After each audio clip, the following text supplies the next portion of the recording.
a full bonafide member. Choosing. Emma, Nanya draw your client, Emma. Before you our panel called the Maro. Young children. Oh, That's how just stress. What? man, now go boy. Yes.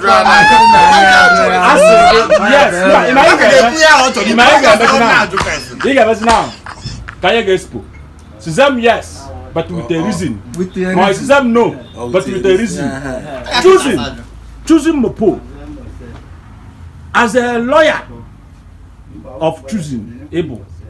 That na ni man a client na nya draw man we boy bia na our panel.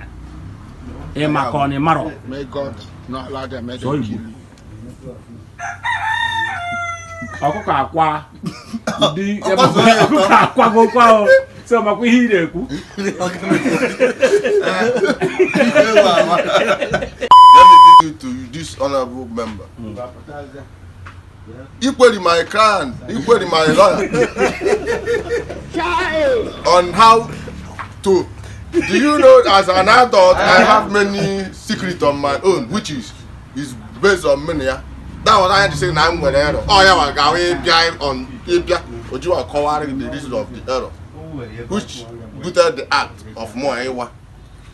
That's Mbabu search is in Abia State. Mbabu search is Photo. in Abia State. Abolo criminal offense we are.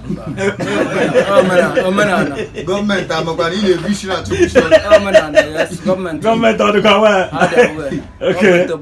So now I'm back in the here. I what are that now? Uda draw na ABC. Uda draw there. You born man.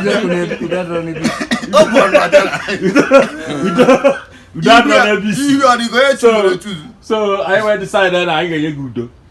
Don't shall you see. And don't shall you see. The only thing but you already give me by this Magnaka. You don't call him.